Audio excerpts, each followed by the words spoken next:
The emergency beacon pulsed steadily against the void, its signal reaching outward in desperate waves.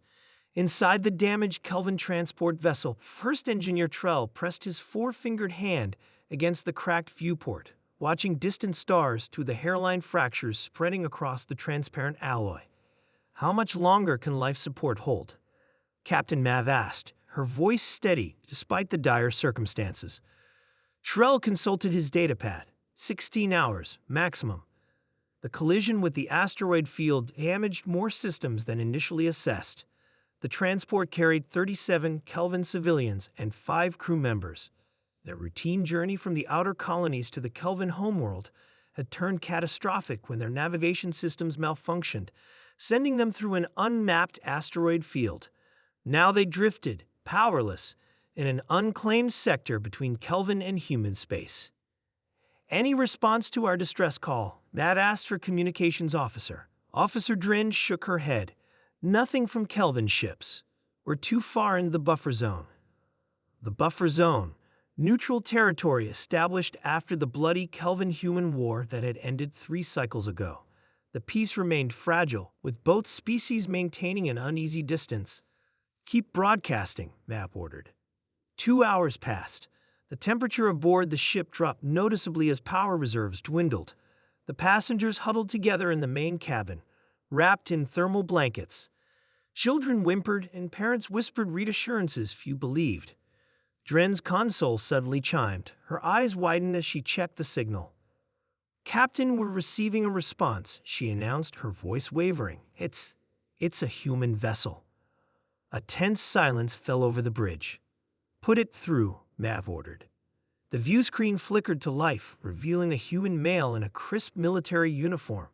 His face betrayed no emotion as he addressed them. Kelvin vessel, this is Commander Blake of the Human Confederacy combat ship Relentless.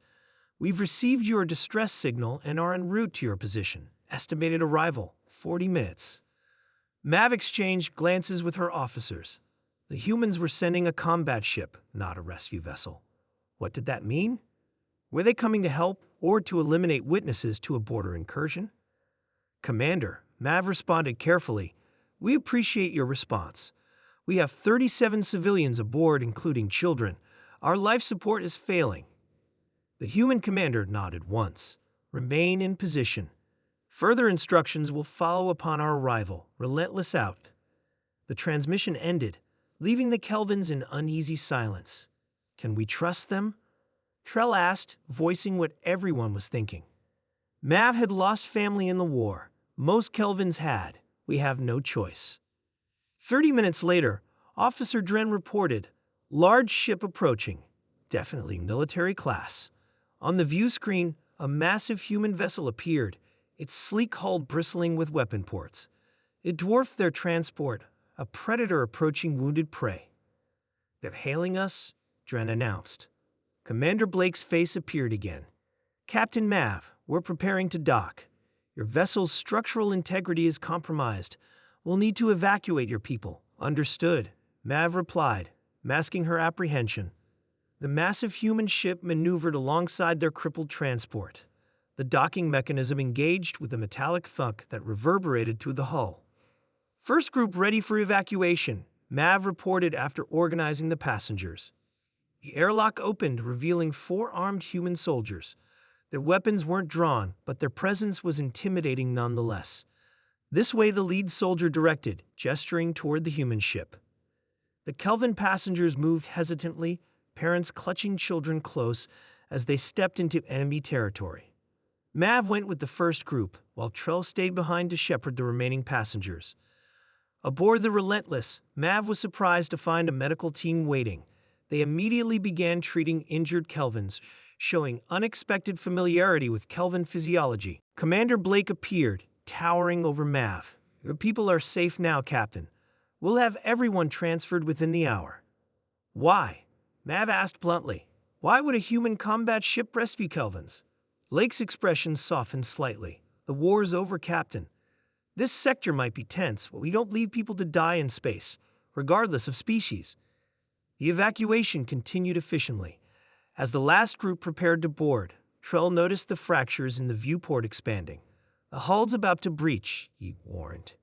The human soldiers reacted instantly, rushing the remaining Kelvins through the airlock. One small child stumbled, falling behind. Without hesitation, a human soldier turned back, scooped up the child, and sprinted for the airlock as the viewport shattered. The explosive decompression threw them forward. The soldier curled protectively around the Kelvin child as they tumbled through the airlock.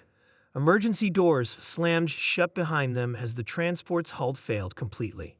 Gasping for breath, the soldier unwrapped his arms, revealing the unharmed child. A Kelvin mother rushed forward, embracing her offspring with trembling limbs. Hours later, the rescued Kelvins gathered in a large observation room, looking out at the stars.